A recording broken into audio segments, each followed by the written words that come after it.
All right. Now, guys, there is an interesting little bit of development that's happening in Canberra right now, and it could be seismic when it comes to the Longman by-election and a genuine change of where, you know, a few 100,000 votes may be heading at the next federal election.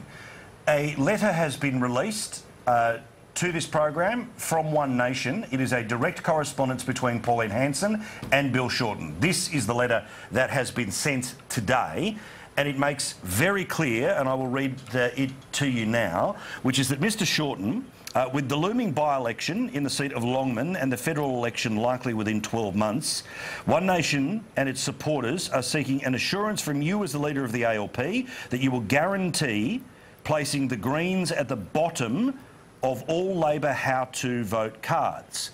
Now, OK, that's to be expected. They don't like the Greens. But here's where it becomes even more interesting. Conservative Australians do not support parties who flow their preferences to the Greens, and I cannot in good conscience flow One Nation preferences to Labor if their preference relationship continues with the Greens.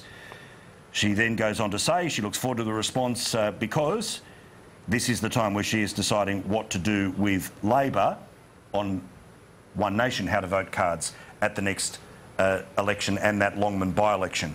Guys, this is some potentially pretty big news because even though it's been foreshadowed, discussed before, Pauline Hanson is now sending a test to Bill Shorten saying, if you're going to get into bed with the Greens, we won't send any One Nation voters your way. And Bronwyn, that means that they can become a more reliable a preference source for the Liberal Party.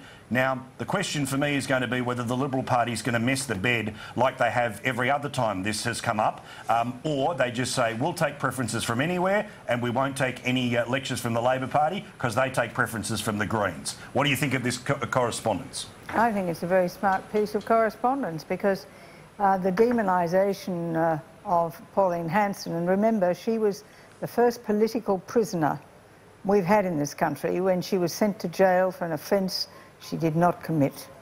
And that was subsequently quashed. And what happened to her in that jail has made her very resilient.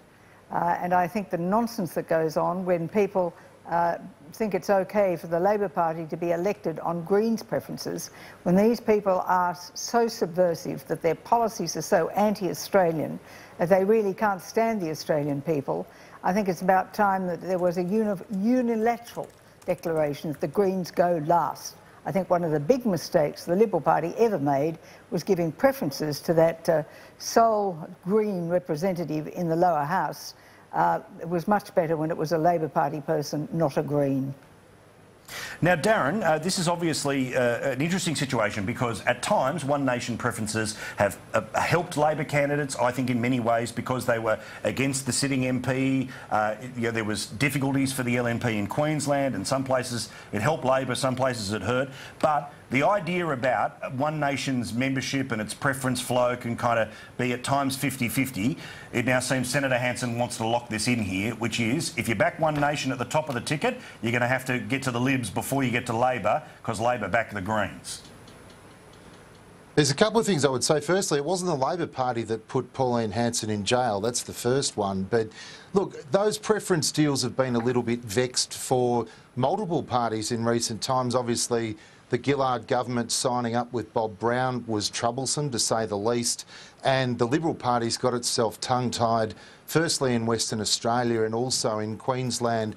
You would recall, and viewers of this show would recall, that when the Candidates Forum was on with Steve Dixon, Tim Nicholls and Anastasia Palaszczuk, that Mr Nicholls got himself in all sorts of trouble trying to avoid any suggestion of a tie-up between the two. Look, it is good politics from Pauline to write this letter, but ultimately we're still quite some time from the election, but in simple terms, well played for now.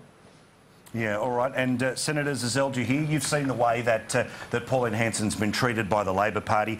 You've seen it in the House. You've obviously seen in the Senate, rather. You've seen the way that the Greens behave with them. This now seems to be a threshold for want of a better term, the right flank of Australian politics right now is, you know what, it's time to stop pussyfooting around. If the Greens are going to call us toxin, well, we're going to call them toxin, and there should be an outright fight between both sides here. Yeah, look, I agree. I would say a couple of things. One, once Bill Shorten doesn't agree, which he won't, Pauline Hanson will absolutely have to back this up.